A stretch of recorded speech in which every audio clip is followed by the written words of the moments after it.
दोस्तों, अगर आप लोग भी एसएससी जीडी की प्रिपरेशन कर रहे हैं तो आज के इस वीडियो में हम बात करने वाले हैं Assam rifles, CAPF, NIA, SSF और राइफल मैन के बारे में। तो अगर आप इसके बारे में डिटेल में जानकारी चाहते हैं तो वीडियो में अंत तक बने रहिएगा, आपको संपूर्ण जानकारी दी जाएगी। तो सबसे पहले हम यहाँ पर बात कर लेते हैं कि इसमें आयु सीमा क्या रहने वाली है। तो यहाँ पर जो न्यूनतम आयु जो है उसमें 18 वर्ष रहती है और अधिकतम आयु यहाँ पर जो है 23 वर्ष रहती है। अब यहाँ पर जो हम इसकी पात्रता विवरण के बारे में बात कर लेते हैं। तो यहाँ पर आप देख सकते हैं कि आपका जो है वो उम्मीदवारों ने भारत में किसी भी मान्यता प्राप्त बोर्ड से 10वीं कक्षा हाई स्कूल परीक्षा या समकक्ष उत्तीर्ण की हो। और आप इसके बारे में अगर ज़्यादा जानकारी चाहते हैं तो आप इसकी जो है वो आधिकारिक वेबसाइट पर भी जा सकते हैं। अब यहाँ पर हम बात कर लेते हैं इसकी जो पिछली बार की जो वैकेंसी हुई थी उसमें कितनी जो है वो पद निकले थे। तो आप यहाँ देख लीजिए कि कुल पद जो है वो यहाँ पर 25,271 निकले थे, जिसमें से 22,424 जो है वो पुरुषों के लिए घोषित किए गए थे। अब यहाँ पर जो आप देख रहे थे कि महिला के लिए कितने पद थे, तो यहाँ पर महिला के लिए 2,847 पद रखे गए थे।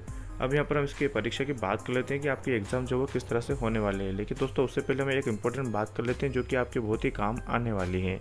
दोस्तों, अगर आप एसएससी जीडी कांस्टेबल की प्रिपरेशन कर रहे हैं या फिर आप CRPF, BSF, SSB, CISF, ITBP या फिर आप इनमें से किसी भी एग्ज़ाम की प्रिपरेशन कर रहे हैं तो आप चक्षुर प्रकाशन की इस बुक के माध्यम से अपनी तैयारी को और भी मजबूत कर सकते हैं। क्योंकि दोस्तों आपको जो इसमें सिलेबस दिया गया है जैसे कि सामान्य बुद्धिमत्ता एवं तर्कशक्ति, सामान्य ज्ञान एवं सामान्य जानकारी, प्रारंभिक अंकगणित, हिंदी और इंग्लिश, यहाँ पर इसको जो सीक्वेंस वर्क दिया गया है जिसमें आपको सारे टॉपिक दिए गए हैं जो कि आपके एग्जाम्स में पूछे जाते हैं। जैसे कि आप यहाँ पर इसका विषय सूची देख सकते हैं, आपको सारी चीज़ यहाँ पर मिल जाएगी। और साथ ही दोस्तों यहाँ पर आपको जो इसमें कुछ जो वो क्वेश्चन पेपर भी दिए गए हैं जिससे आप ये पता लगा सकते हैं कि आपके एग्ज़ाम का पेपर लेवल जो वो किस तरह से रहने वाला है। और नीचे आप देखेंगे तो यहाँ पर आपको जो है वो कुछ क्वेश्चंस के जो है वो प्रैक्टिस सेट भी मिल जाएंगे जिनसे आपको जो है प्रैक्टिस करने में आसानी रहने वाली है। और साथ ही दोस्तों आप गाइड के साथ प्रैक्टिस सेट भी ले सकते हैं जिससे पढ़कर आप अपनी तैयारी को और भी मजबूत कर सकते हैं। तो दोस्तों ये था यहाँ पर एक छोटा सा पॉइंट जो कि आपके एग्जाम में बहुत ही काम आने वाला है। अब यहाँ पर हम जो इसकी कंप्यूटर आधारित परीक्षा के बारे में बात कर लेते हैं। तो यहाँ पर आपका क्वेश्चन पेपर जो 4 भागों में बंटने वाला है, जिसमें आपका जनरल इंटेलिजेंस एवं रीजनिंग जो है वो कुल 25 प्रश्न पूछे जाएंगे और इसमें जो आपके 25 नंबर रहने वाले हैं। सामान्य ज्ञान एवं सामान्य जागरूकता जो है वो 25 नंबर इसके जो रहने वाले हैं और 25 क्वेश्चन आपसे पूछे जाएंगे। प्रारंभिक गणित जो है वो यहाँ पर आपकी 25 प्रश्न रहेंगे और 25 नंबर रहने वाले हैं। अंग्रेजी, हिंदी और यहाँ पर दोनों जो मिलकर है वो 25 क्वेश्चन रहेंगे और इसमें जो 25 जो इसके नंबर रहने वाले हैं। टोटल आपको इसके लिए जो 90 मिनट दिए जाएंगे दोस्तों। अब यहाँ पर हम देख लेते हैं कि आपका जो है इसमें फिजिकल कैसे रहने वाला है। तो आप देख लीजिए इसमें कद, सीना और जाति दी गई है। तो आप देख लीजिए कि यूआर, ओबीसी और एससी के लिए यहाँ पर जो वो 170 CMCS दिया गया है, मतलब जो वो उम्मीदवारों के लिए हाइट ये रहने वाली है। अनुसूचित जाति के लिए आप देख लीजिए 162 रहने वाली है और 80 से 85 इसका जो सीना मांगा गया था। और यहाँ पर आपका 76 से 71 जो है वो अनुसूचित जाति के लिए रहने वाला है। और यहाँ पर आप देख लीजिए कि सभी श्रेणी के लिए यहाँ पर यानी कि 24 मिनट में आपको 5 किलोमीटर की दौड़ इसमें पूरी करना है। अब यहाँ पर हम बात कर लेते हैं कि आपका सिलेबस क्या रहने वाला है।